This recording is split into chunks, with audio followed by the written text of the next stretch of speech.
I guess in my mid 30s, I just became fascinated. I got a cassette tape, I think it was, of Winston Churchill's speeches during Hmm. World War II. And of course, he was a brilliant speaker, just an Yeah. absolutely brilliant speaker. And uh, I just then I read this 3 volume, 3 foot thick, 3 volume, biography of him. And I took up smoking cigars and I bought suspenders. I mean, I really looked like an asshole.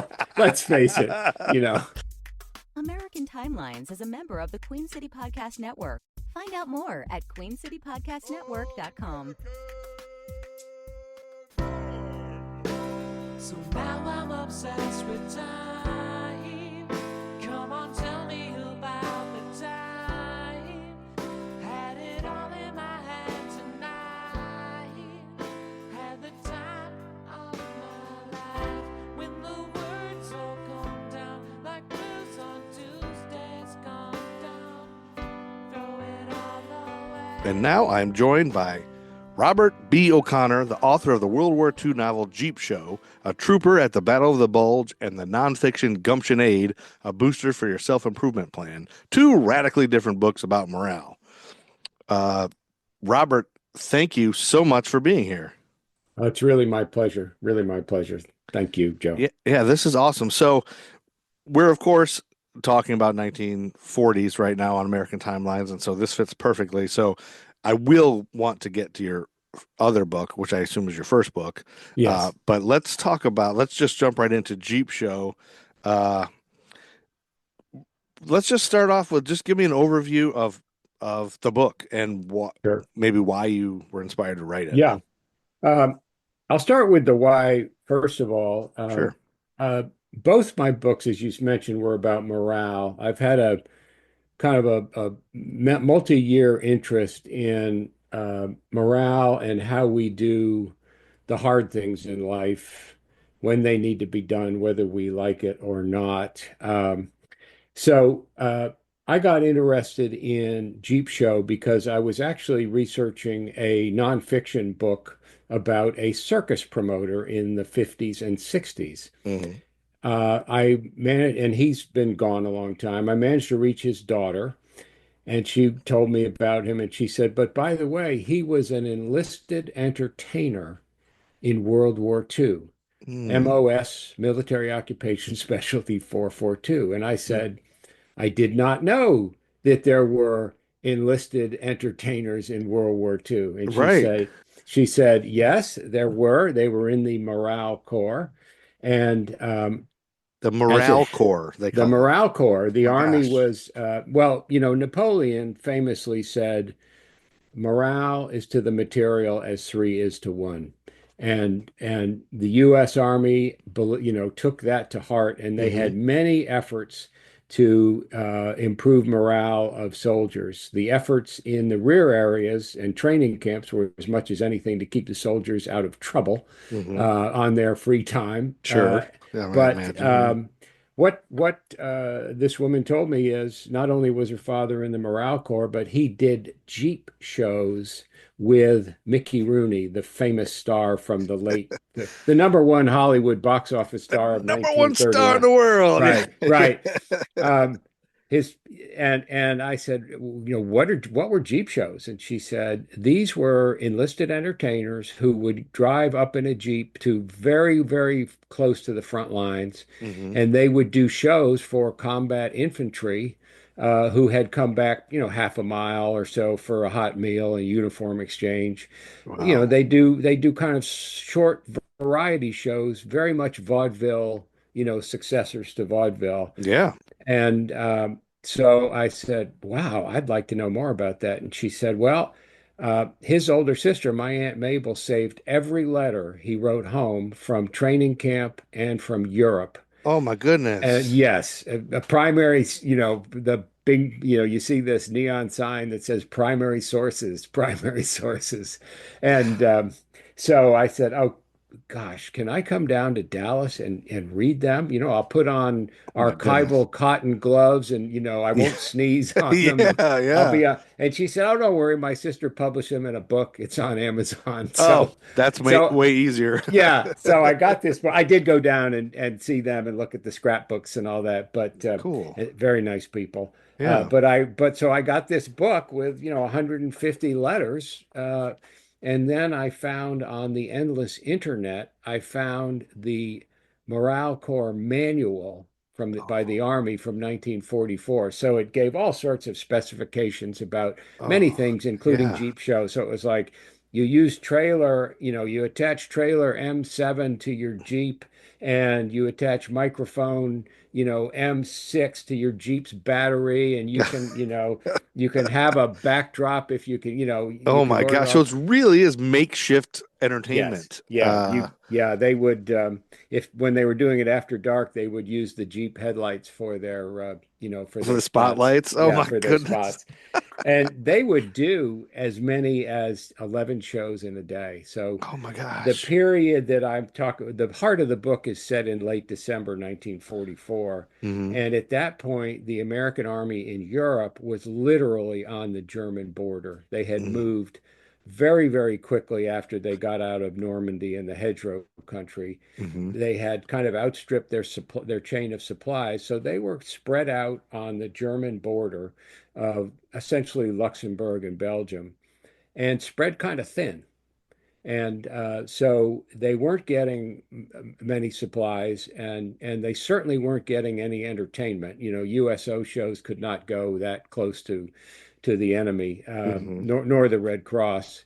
So a famous Broadway director named Joshua Logan, who directed South Pacific and Annie Get Your Gun and Hmm. just these massive Broadway hits, was in the Morale Corps. I think he was a captain, and Wow. he invented this idea of, okay, we're going to do Jeep shows to reach these soldiers. It's going to be three of you privates in a Jeep. We'll get you a driver, and Goodness. work out your probably gave him a few ideas, but when you Hmm. have if you have if you're in Mickey Rooney's Jeep show squad, you don't need any ideas. You Oh just my. need you just need to feed him a few lines.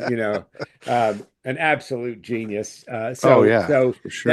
that's how I got involved with this. And then I thought my first book was nonfiction, and I thought I'm going to write this as fiction for two Hmm. reasons. A, Yeah. because I thought it would be a nice challenge.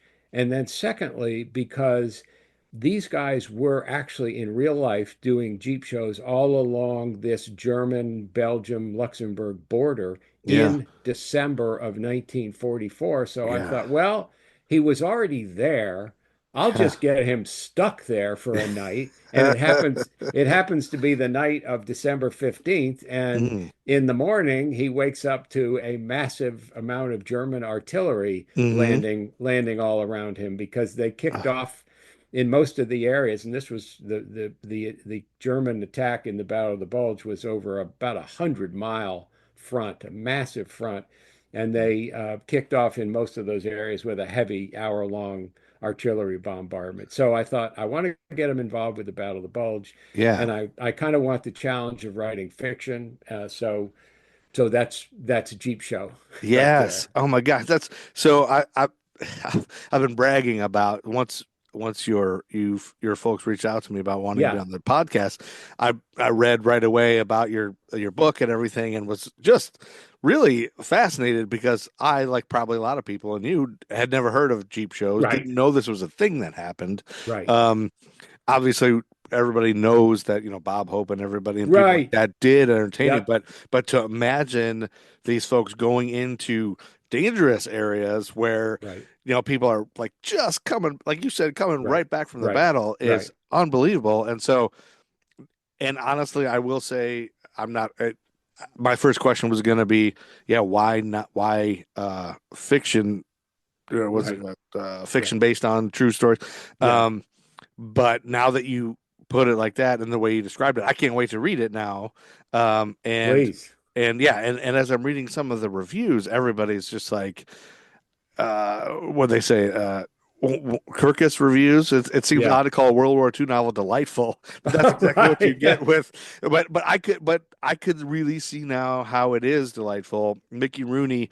I love hearing the stories of Mickey Rooney when I don't know if you listen to Dana Carvey's podcast, but he was on a sitcom. No. So his first gig in that was anything on Oh, TV.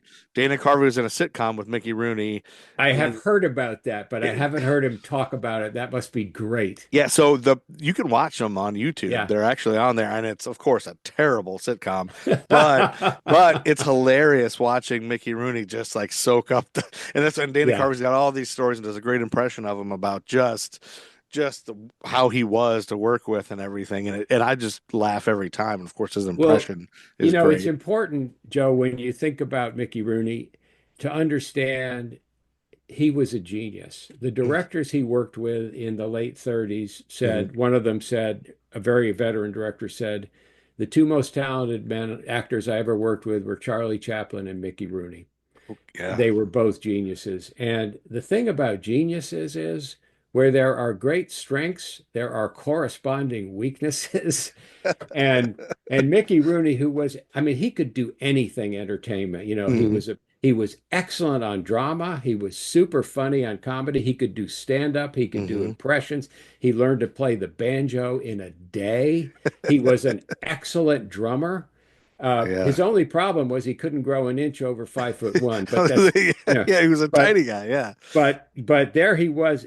His personal life was just a gigantic party, Hmm. Yeah. and it just got out of hand. And one of the things I kind of hypothesized that one of the reasons, he enlisted in the army in 1944, and the celebrities that were of draftable age were under some public pressure to enlist, but Hmm. he could have enlisted and done his service at Hal Roach Studios in Hollywood, 10 Sure. minutes from his house. And, Right. Lieutenant Ronald Reagan did honorable service there. Hmm.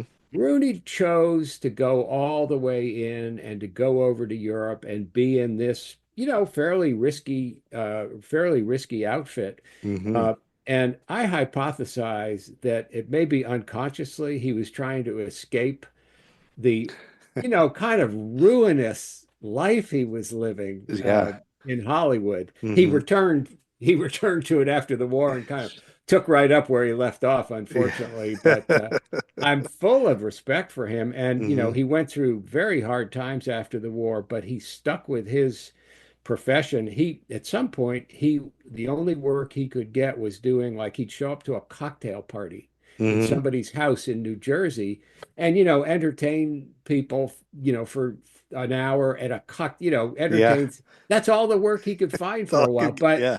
It's you know hard for what? those older actors. He Yeah. showed up and did it. Yeah. He showed up and did it. So I'm full of respect for him. But man, he was a crazy man. He Well, that's was. why I wondered if you, in the process of putting together all your research, did you talk to anyone related to him or any of his family members, or were they aware Uh, of what you were I writing? Or Let's hope not. No, I'm just kidding you. I'm just kidding you. I mean, I he had read. nine. I think he had nine children, didn't he? From like He had, I think he had nine nine marriages, wives, or nine wives, maybe. six or Yeah. seven wives. The funny thing is, his first wife, Ava Gardner, who was the most beautiful woman in Hollywood, and probably still, would be right. He cheated on Mhm. her. Oh yeah, that's So, ridiculous. this Yeah. that's how off the grid he was. Hmm. No, what I did do was I read he had two autobiographies, Hmm. and then of course many articles at the time. So I Hmm. was using secondary sources for Rooney, but he was such Gotcha. a big star that it Yeah. was not hard. It was not hard to find To out. find info, yeah, I'm Yeah, sure tons yeah. of that. And Yeah. he did a lot of interviews, as in his later years, which you can still find. Sure, I'm sure. Yeah, you probably found a lot of that him talking about Yeah. his days in World War II.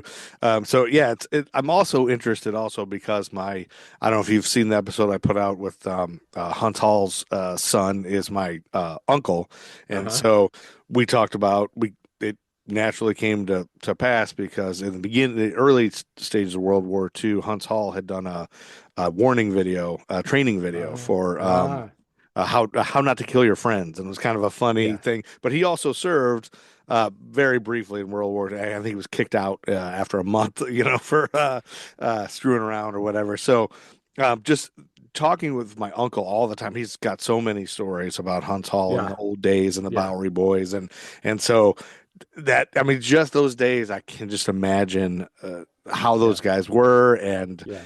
it's just funny to me, that kind of thing. So this is right up my alley. Good. Um, yeah, this is really cool. So and so you're interested. You have an interest already in World War II, and you had a Well, yeah, I mean, I had a latent interest in that. My dad was a 19-year-old, teenager and, served in World War II overseas, as did, a few million other 19-year-olds. And hmm then his younger brother, my Uncle George, hmm was a 17-year-old, serving in the Navy off of Iwo Jima, dealing Oh, with kamikaze, attackers. So, yes. and of course, neither one of them ever talked about it. And I was too, I didn't know I was going to write a book about this, Yeah. so I didn't ask them. Yes. Yeah. It's I'm, the conversations I'm, we don't have. yeah, Yeah. unfortunately, yeah. If I had any advice for your younger listeners, it's, start asking your parents questions, because after they're gone, you'll wish you had. You'll wish. Yep. Yep. Yeah. So I was interested in it in that way. And in fact, one of the chapters, the protagonist, and the book is fiction, and it was inspired by a real person, but it's fiction. hmm The protagonist is shipped over to the European Theater of Operations on the hmm Queen Mary. mm And my dad, one of the very few things I know is my dad shipped over to Europe on the Queen Mary in Oh, wow. 1943. So I did, so researching and writing that chapter, which was really interesting, hmm made me feel close. It's like, oh, for example, the Queen Mary was the luxury liner of the 30s. mm It was made to take 2,300 passengers. After they painted it battleship gray and started using it to transport U.S. troops to England, to Scotland, really, but hmm to Britain, 16,000 soldiers were loaded on a ship that was built, for luxury for 2,300. So, Yeah. Wow. they'd take a room that was meant for two people, and they put Oh my gosh. 18, they put these six high bunks in there and put 18. So Yeah. I was thinking about, what my dad went through, and, what that was like. Oh my So gosh. And the yeah. smell. Like Oh, I know. If you were below the water line, mm, which almost all of them were, I'm yeah, sure. yeah. Yeesh. On the other hand, you could walk on deck, and they divided the ship into three sections, and the hmm soldiers were given a colored button to wear, and that was the section of the ship you were allowed to go on. So, Really? yeah, yeah, they were trying to control things. So you could walk Yeah. on the what they called the weather deck. You could sleep on the weather deck if you didn't mind being cold and wet to Yeah. get away from, To get away from everybody else and the right, smells and exactly, various things. Yeah. exactly, Oh my gosh. exactly. Yeah, yeah, just the thought. I mean, every time I watch anything on World War II it's just I can't even imagine, the luxuries we have today. Like Right, nobody would ever right. go through those things Yeah, it's like that's why it's the greatest generation, the things they did, and like you said, they never spoke about it. right, We've all right, known tons of World War II vets who probably, you just think of him as an old man, that's right, sitting at a table or at a wedding or whatever, and they've been through so much. They didn't talk about it though, right. which you can understand why, seeing Yeah, what they dealt with, the death and the tragedy daily. right, right. I can't even. And the discomfort. And one of the Mhm, reasons I saw this come up over and over again was they felt like people just wouldn't understand. And in mhm, fact, perhaps some of them, they came back, and, the people that had stayed in the States during the war had, put up with some discomforts, but mhm, they just felt that people would not understand. And so, why bother? They would talk to each other about it, when mhm. they met up with a fellow vet usually. But yeah, Yeah. yeah, they were fairly silent. And remember, people back then, remember, America was just coming off a crippling depression. So Yeah. in some ways, people back then, they weren't any better than we are, but they were a little bit tougher in a lot of Yes. ways. And because of, hmm what they had been through. So there is that difference as well. hmm Do you mind talking a little bit about while I have you Sure. about your first book, Gumption Aid, and Yeah, like what prompted you to write that, and how is that was that your yeah. first foray into being an author? Yes, it was my first book. I had been in the marketing trade my working life, and Hmm. so and I had written a fair amount of, you know, advertising copy and brochures and so, I Hmm. was used to writing quite a Sure. bit. Yeah. But Gumption Aid came about because I went through a very low period in my life. Bad things happened, and as they Hmm. do to everybody, and Hmm. just got super depressed for about a month, Oh and no. I still had to go to work to get paid. So I would go to work, but I was like too depressed to actually do anything. So I just started journaling, like, how did I get into this mess? And, how am I going to get out of it? And I got better. I woke like on day 31, I'm like, oh, I'm better. Something happened. Hmm. But I kept going with this journaling and turned it into a book, that is essentially it's self-help for I would say people, it's not like the angel on your shoulder or, Hmm. it's not a Hallmark card type Hmm. book, but it's more for thoughtful people. It involves some philosophy and some other things. But so that's the genesis of that. And I wrote that and I also realized at that point that writing was my work. And when I Hmm. say work, I don't mean what I did to get paid, although if you're really lucky in this world, you get paid to do the work you want to do. Right. Uh, I found that writing was my work, marketing was my trade to earn a living, and it's a good way to earn a living. So after Gumption it was published, and it did very, very well because self-help books, I guess there's just an endless demand for self-help books. Yeah. Um, After that, I was thinking, I'm gonna keep doing. What's my next book? And I thought it Yeah. would be, I thought it would be about this circus in 1968, and that Yeah. led me to this gentleman who, Hmm. had been a World War II enlisted entertainer. So that's Yeah. Gumption Aid. So did you feel like the journaling is what kind of got you through it, or do you feel like that was just waiting it out and biding your time, and you're not Uh, sure what? what got me through it, and those of us that have been through an episode of pretty severe depression and yet, have gotten out of it, are lucky enough that it's not permanent. Yeah. What got me through it was a psychologist, some pharmaceuticals, my good friends and family. Okay, good. So you're treating it still. Yeah, Yeah, you're not yeah, just like, yeah. hey, don't. Yeah. I got through it and got past it and all that. But to get through it, the writing was an important part of it. Hmm. But it was just one facet of an overall, I was lucky enough to have resources to get through it. So, but the writing then, it was like after I was better, I was thinking, I this is important to me. I'm going to keep doing it. What should I write next? Yeah, that's great. And then you can make a little money while you're doing it, right? Yeah, yes, And then yeah. maybe help dumb podcasters learn about World War II. Yeah, that too. Um, That's a bonus. Well, I will tell you about the money. I'm giving. I came out of this with a heightened respect for our veterans, both the ones of World War II and also the current ones. So for sure. I'm donating $1 per copy sold to a veterans organization called Shields and Stripes, Oh, which cool. which helps veterans having a hard time, veterans and first responders, and often they're the same thing.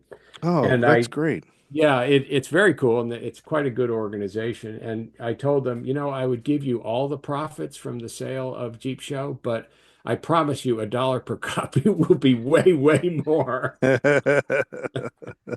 Yeah, well, that's awesome. So I'll include a link to that Yeah, charity in yeah, the description, yeah, so other folks can donate as well. Because sometimes yeah. people hear that That's and great. yeah, My chance of doing more than breaking even is if I sell the movie rights. That's yes. my chance. But Which I'm I mean, just the description, I would love that. That yeah, sounds yeah. good. We'll see. We'll see. I don't know much about that world, so we'll see Yeah, what happens. yeah, yeah. Maybe you can figure it out and then tell me.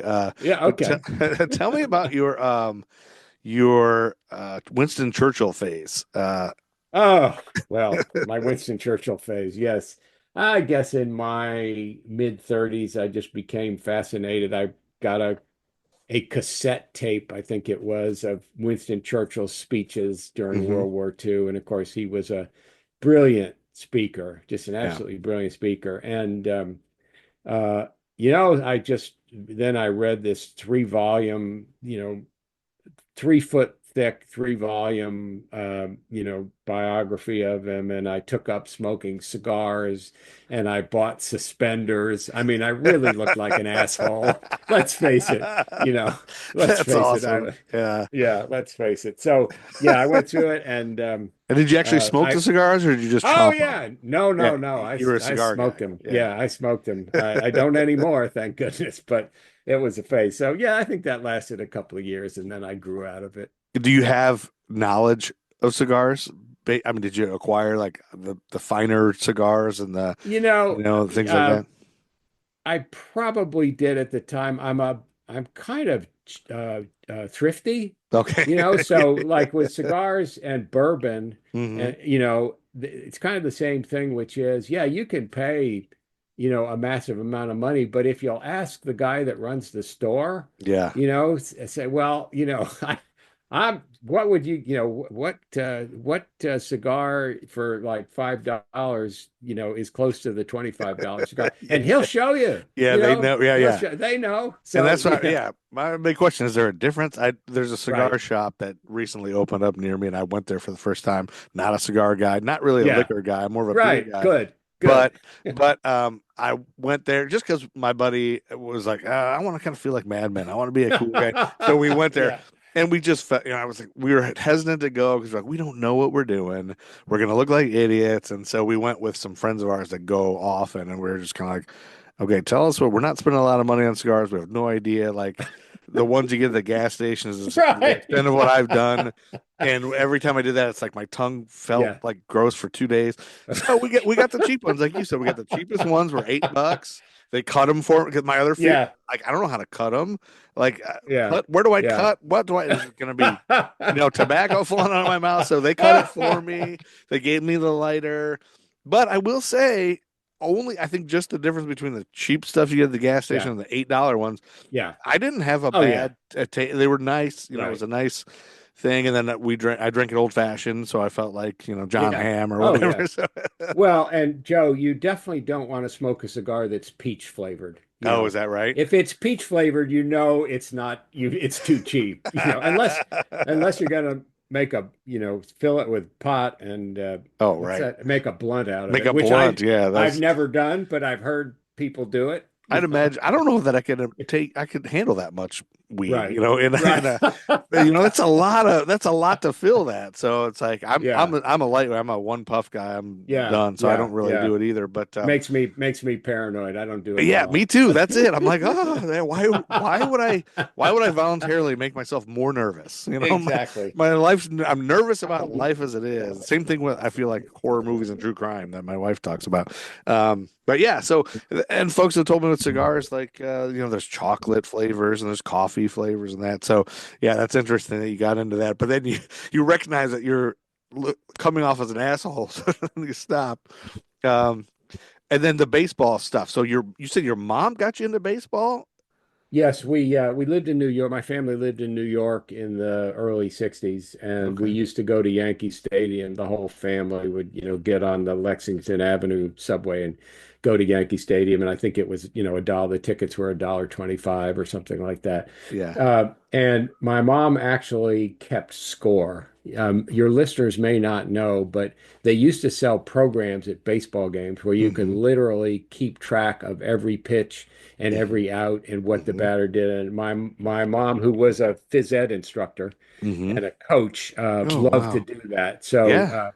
and the only, it was a great time, and the Yankees were absolutely horrible in the early 60s. From 1964 to I think 1972, they were the worst team in baseball other than the Washington Senators. Okay. So, but yes, I got and then, played a lot of baseball as a kid and got a love for the game. And, I don't follow the Yankees anymore because they're not that interesting to me, but So so is when they started winning, that's when you lost interest? exactly. Yes. Yes. They And love the and I losers. was yeah, and I was old enough that I just wasn't as interested in following that then. But yeah, yeah, Yeah. I guess like a lot of Americans, I love the underdog. Okay. Yeah, that's great. I mean, so I was a Cubs fan for a long time, Ah, and so I yeah, similar to you, like when they won the World Series, I was like, that's it. That's right, that's what we're wanting. Obviously, that's all we get. Like, where's my right, prize? Like, where's my right, right. why don't I feel better? Like, why Where is where it are the trumpets and the angels and the elephant something? parade? Yeah, yeah, Yeah, I didn't get anything. I didn't get champagne bath or anything. right, I'm just right. so the fanhood thing is kind of, um, Yeah, and then I got to talk about strangely the third tier English soccer club because I'm yes, I'm sort of trying to gain. I'm trying to get more into soccer. yeah, Ted Lasso, like everybody else, yeah, that's yeah, yeah, great. And then yeah. I have a friend. I'm in Charlotte, North Carolina, and we just Ah, got a MLS team and yeah, a lot of my friends who aren't, I didn't know they were sports people. They are hardcore like soccer fans suddenly, and it's just like it's a different world. And I have friends bugging me to go, and somebody about 2 years ago, a buddy of mine who was really into women's Olympic soccer, like made me yeah, watch a women's yeah, soccer game. yeah, yeah. And I was like, no way, boring, no way. It's just, I'll never watch it. I watched it with him in a bar, and his excitement was so contagious that you couldn't. I'm convinced nobody could watch soccer with this Right, guy and not love right, it. And I was like, right. so I started watching all the women's soccer. And I made my daughter watch it. I was like, oh, it's empowering. Yeah, I love Yeah, women's soccer. And yeah. so tell me about about this third Sure, tier sure. club and Again, how maybe you. it's maybe it's the underdog thing, but I Yeah. actually did a year of high school in England, so I Oh, you understood. did. Yeah, I understood how the English leagues work. Okay. And outside of America, there's a phenomenon called relegation Yes. that we don't have in America because I But guess we our owners are should. too smart. But I think. basically, if you're whatever league you're in, if you finish in the bottom, one of the bottom three teams, Yeah. you get relegated to the next league down. So imagine if the San Diego Padres had a horrible season Hmm. and literally last place, they would be in AAA the next Yes. year. And the the Memphis Cardinals would be because they won the International League or whatever the hell they play Uh-huh. in. Right. Actually, Yeah. the Memphis Redbirds, sorry, Is it the friends, Redbirds? Yeah. Yeah. Memphis Redbirds. I love minor league They, baseball team yeah, names. they would be promoted to the major league because they finished Yes. first. And so you've got this. One of the things it brings with you is if your team is having a terrible year, normally like with the Cubs or whatever, Yeah. by September, if they're having a terrible year, it's like, well, it's over. Let's watch the Bears, Yeah. whatever. Yeah. But if your team is threatened with relegation, the drama towards the end of the year becomes intense, I'll and bet. Yeah. and The you will last see. the last place teams aren't Right. matter, You right? will see Yeah. like the fan like one of the terrible teams will win their final game of the season and escape relegation and the fans will like flood the field. They'll be celebrating, like Not being so the worst. right, Yeah. exactly. We're still in the Premier League or whatever. So Yeah. so I began to watch English soccer 15 years ago now when it started to come on American TV and this team Wigan Athletic, this small small team had made their way to the Premier League, the highest league, and Okay. somehow managed to stay there for 5 or 6 years. Okay. So I followed them, and once you know about a team and learn about it, and I Yeah. actually went to Wigan and watched a game, just to see them play. So Yeah. So Wigan is a town or Wigan a. is a small city in Mhm. northwest England. It's not Okay. too far from Manchester, and Okay. actually, it's the soul music capital of Britain. Really? Yeah, yeah, very unusual. They call it Northern Soul, and it's fascinating. I Uh, I'm shocked that there is soul music oh yeah, in Britain. oh Yeah. yeah, absolutely. Yeah, absolutely. And to make it worse for Wigan Athletic, the team, Wigan is actually a rugby town. Oh, So, okay. So so nobody cares about the. right, right. Not enough of us care. And the That's team funny. almost went out of business 4 years Uh-huh. ago, and the fans had to pass the hat, to get Yeah. help them meet payroll, My and they gosh. finally got bought by somebody who rescued them. So it's been, it's been interesting. Yeah, so I think that relegation thing, you made such a Yeah, great pitch, yeah. and that alone makes me want to watch more I soccer know. and things. I And so, know. or I guess football, as we should be calling it. Football, Football, football, yeah, yeah, football. football, But yes. yeah, so yeah, I totally think they should do that. In so many teams. I've been around so many teams. I grew up in Northwest Ohio, where I was surrounded by the Uh-huh. Browns, and the Lions were Yes, yes, pitiful for years. The Bengals were awful yes. for a Oh my long God. time, and now Yes. I'm here, and I lived in Chicago, and they were terrible. The Bears, and now here I'm in. I'm beginning to think it's me because I'm in Yeah, I Charlotte, was gonna say and you're the Panthers are clearly awful. Yeah, you're bad mojo, man. well, I really am because wherever I go, the football team sucks, I and I'm also a Vikings fan, so I just root for. I Ah, don't even root for the team in town, but they're always in it, but always are a disappointment. So it's yeah, always yes, just yes. enough where you get your heart broken. So I'm just, and then being a Cubs fan, that's from living in Oh yeah, Chicago. I lived that right was by bad. Wrigley Field, so I could Well, not be see, a Cubs fan. I have not been to Wrigley Field, and that is definitely on my bucket list. Oh, you Speaking gotta of the go. Vikings, my Yeah. wife and I are moving from Memphis, Tennessee, which is a very warm place, Yes. to Minneapolis, Minnesota. Oh my goodness. Yeah, we want to be closer to to our kids and our Okay. grandson, but so that's good. So I'll become a Vikings fan for sure, but I don't think I'm going to go to any games because I think you could die there if you don't have the right clothing, Yeah. and I'm sure I don't Well, have the right Well, clothing. they do have it's technically indoor because Ah, they have Green Bay is open, but Minnesota has their new stadium. They have giant doors that they can open. So it's outdoor when the yeah, weather's nice, but when it's cold, I understand they close those doors and it's like good. 70 degrees. So you'll be nice and comfy. Yeah, that's why Good. they call them soft and they can't play in the cold anymore. But Oh, who wants to yeah, do that? So right. yeah, yeah. Well, that's neat. So when do you plan on moving? March 15th. Okay. Wow. Soon. Wow. Right. Well, you're waiting for the cold to be over, right? So that's Exactly. good. Yeah. Although I'm sure there's plenty in late March, but yeah, Oh we're yeah. waiting for the cold and we're, a little nervous and apprehensive Yeah. about it. Well, I've But been only up there for games and stuff. I'm not, there's no reason for me to be a Vikings fan. I'm not from there. right. I've never lived there. I just started liking them when I was a kid Yeah. and I think they had some Michigan players that I liked, whatever. So, Right. well, that's awesome. This was really fun conversation. I really, appreciate your time. Pleasure. And I know we talked a little bit before we started recording, that you are such a World War II expert that you wouldn't mind being a guest later. And if I give you maybe a subject to talk about, Sure. you'll give me some info Sure. because I'm really getting into the thick of World War II right now, and I have a buff friend of mine, but he's not really an Yeah. expert. So, Right. if you're up for that, I would love to talk to you about that Anytime. at a later Anytime, date. Joe. Anytime, In Joe. the meantime, tell us what's the best way to get your Sure. book and find you and Uh, follow you? Is there social media yeah, or yeah, there's hopefully all those things. The book, Jeep Show, A Trooper to Battle the Bulge, is on Amazon. And on, if you don't like Amazon, it's also on bookshop.org.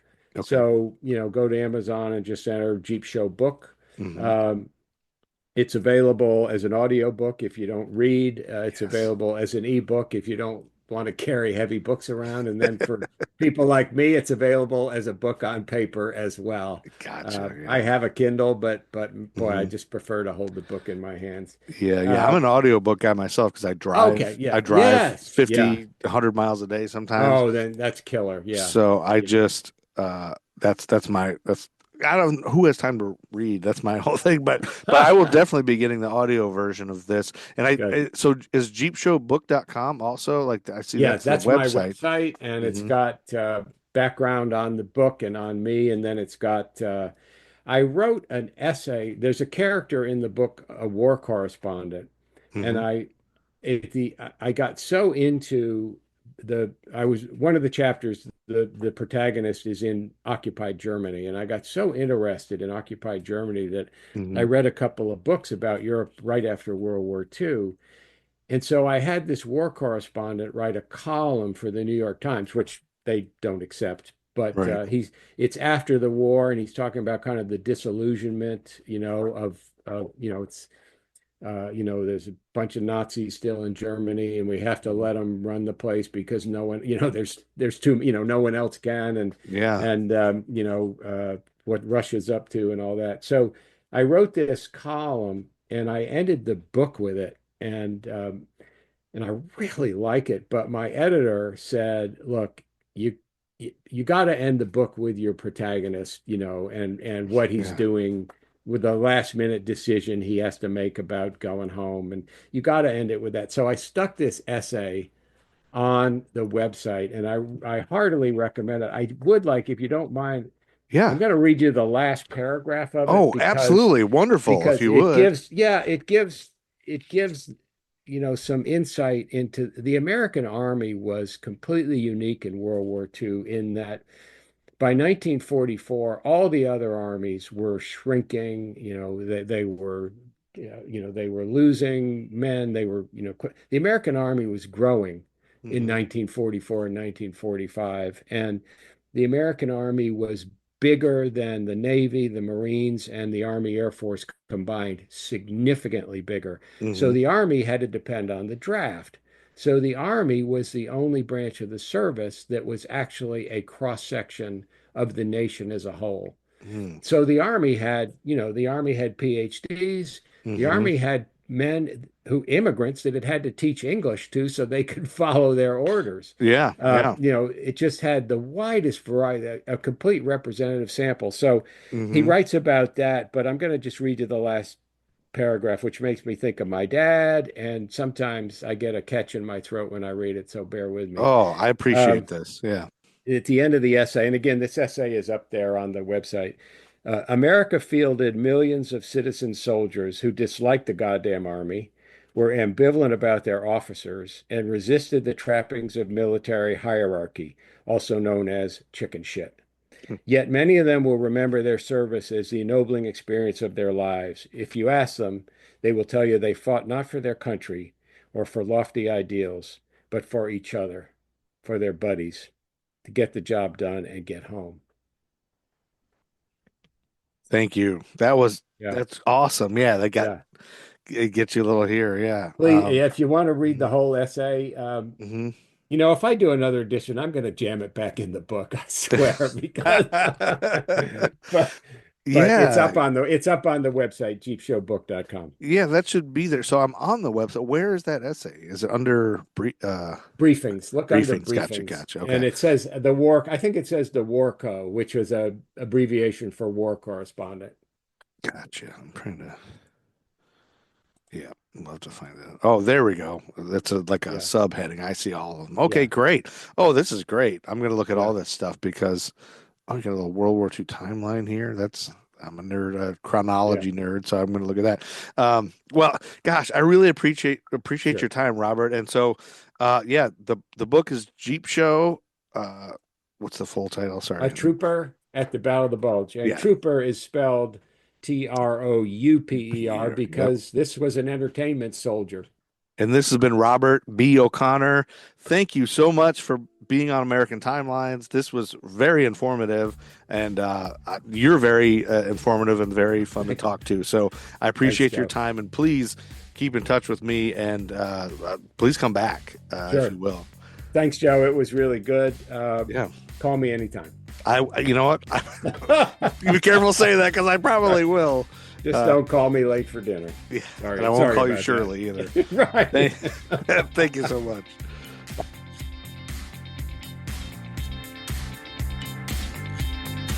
Oh, my child, it's about to get wild. Have you been down on the streets today? Say, yeah, now, baby, it's about to get crazy. Everybody's got something to say. We got 10,000 people screaming, oh my God, it's over, but they're never gonna take us away. So you better get believing there's a brand new feeling. If you're asking, I say stay awake, stay awake. I know you feel it on the inside. Matt Truman Ego Trip is the greatest band of all time. Buy their music. Also, American Timelines is a product of History for Jerks and a member of the Queen City Podcast Network. Find out more about History for Jerks at historyforjerks.com.